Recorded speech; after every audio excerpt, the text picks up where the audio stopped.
Recent reports reveal a growing issue in the luxury car market. Nearly 4 in 10 high-end car owners say they feel ignored when they raise complaints. The company's business model no longer works in its current form. That's straight from a Handelsblatt report in July of 2024.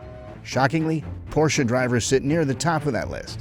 Owning a Porsche wasn't just about transportation. It was about identity, craftsmanship, and belonging to an elite community that valued quality above all.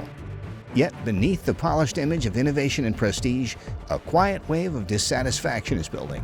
Owners who once wore the Porsche badge with pride now feel unheard, left battling unresolved issues and cold corporate responses. It's a stunning reversal for a brand that once defined customer devotion.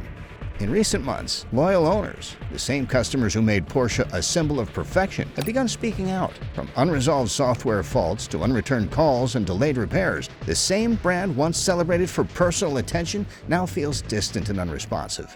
For decades, Porsche represented precision, performance, and prestige, the gold standard of automotive excellence. But today, that legacy faces its biggest challenge yet. So what exactly went wrong? Let's break down the moment that turned customer admiration into frustration. From how Porsche stopped listening and how that single mistake began to unravel everything. Luxury isn't just about speed, design, or horsepower. It's about connection, and that's where Porsche started to lose its way.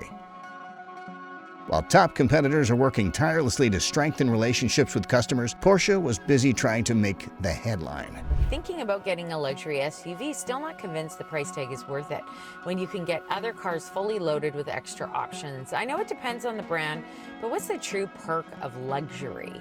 So this isn't just about Porsche, it's about every brand that forgets the people behind the profits. If a company built on perfection can fall this hard, it raises a bigger question. What really defines luxury today? Is it performance or trust? Stick around, because by the end of this video, you'll see how Porsche's fall from grace became a masterclass in what happens when technology replaces empathy. The problem began when Porsche, once praised for its personal connection with customers, made a series of decisions that signaled detachment from its loyal base. The company's shift in focus, from catering to loyal customers to chasing broader luxury EV trends, marked the start of a communication breakdown. Is Porsche making a genius move that saves the soul of the sports car, or is this a catastrophe, a mistake that will leave one of the world's most popular iconic sports brands choking in its own exhaust emissions? Customers who had supported the brand for decades suddenly felt ignored. One of the biggest sparks came from mounting complaints about reliability and poor after-sales support. Reports surfaced of owners spending months waiting for solutions to software glitches, electrical faults, and defective components, only to receive dismissive responses from dealerships and corporate representatives. These weren't isolated cases. Social media platforms and automotive forums became flooded with frustrated voices sharing similar experiences.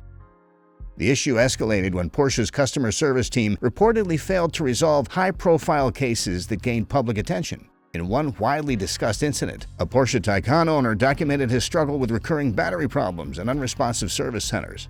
His story spread quickly, painting a damaging picture of a brand indifferent to customer pain. Instead of addressing these complaints head-on, Porsche appeared silent, fueling the perception of arrogance and neglect. Adding to the tension, Porsche's strategy to prioritize the electric transition over traditional models alienated its core enthusiasts. Many felt the brand was abandoning its heritage, the mechanical purity and performance DNA that made Porsche special in pursuit of mainstream appeal. The company underestimated how emotionally connected its community was to those traditions. By the time Porsche realized the depth of customer resentment, the damage had begun to reflect in the data. Satisfaction ratings dipped, online sentiment turned sharply negative, and even longtime brand advocates began to question their loyalty. The challenge was no longer technical, it was reputational. Porsche had lost the trust of the very people who defined its success. As Porsche's silence grew louder, customers took their frustrations public. What began as scattered complaints quickly turned into coordinated backlash. Owners posted videos documenting repair nightmares, shared screenshots of unanswered emails, and compared notes about identical problems across models. Within weeks, hashtags like #PorscheProblems and #CustomerOverCar started circulating on platforms such as X, formerly Twitter, and Reddit. The sentiment was consistent. Porsche had forgotten the people who made its success possible. One viral video featured a Porsche owner describing months of failed service visits and warranty disputes. The clip gained hundreds of thousands of views and ignited discussions about the decline of customer care in luxury brands. Comments poured in from other drivers sharing similar stories, sharing one man's frustration into a collective movement. Forums like Renlist and Porsche Club groups that once celebrated new releases were now hosting heated debates about customer neglect and poor corporate accountability. The timing couldn't have been worse. While Porsche faced this crisis of trust, competitors like BMW and Mercedes-Benz were actively improving customer engagement. BMW launched a digital concierge program allowing direct chat with service experts, while Mercedes implemented transparent service tracking apps that updated owners in real time. These efforts show sign of Porsche's shortcomings even more. The contrast was stark. While rivals use technology to strengthen relationships, Porsche seemed to use it as a barrier, automation replacing empathy.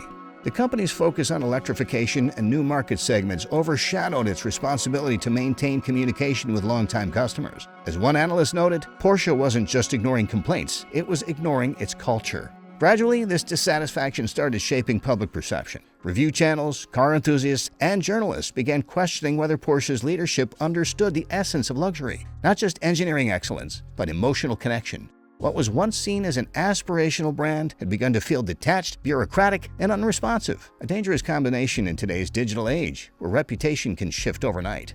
The breaking point came when Porsche could no longer ignore the growing storm.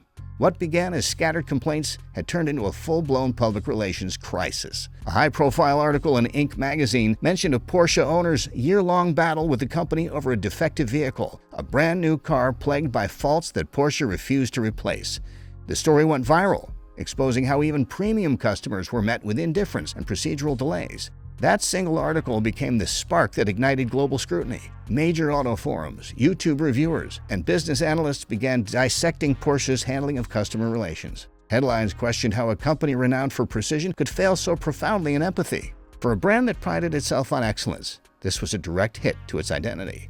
Internally, executives scrambled to manage the fallout. Sources close to the company described emergency meetings focused on damage control. Porsche issued a cautious public statement acknowledging customer service inconsistencies and promised to improve communication channels. But the apology felt corporate and cold, too late, and too impersonal for the level of frustration customers felt.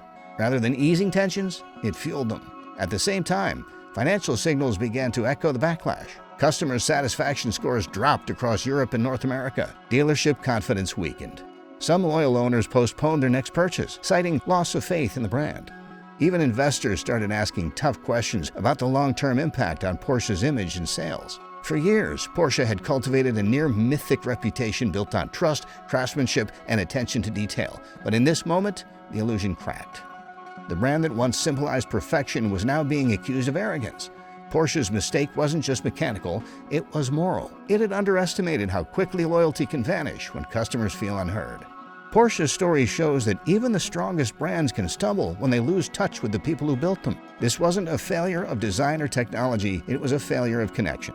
Porsche, prioritizing expansion and electrification over listening, unintentionally alienated the very enthusiasts who were the backbone of its identity. The result was predictable: frustration, backlash, and a public relations crisis that no amount of marketing can fix. In the luxury market, products may attract attention, but experiences sustain loyalty. Porsche's mistake proves that excellence must extend beyond the vehicle itself. It must be shown in every interaction, every response, and every act of service. True luxury is empathy, not automation. As the other automakers rush into the future, Porsche's ordeal stands as a case study in how neglecting your customers doesn't just damage reputation, it affects destiny.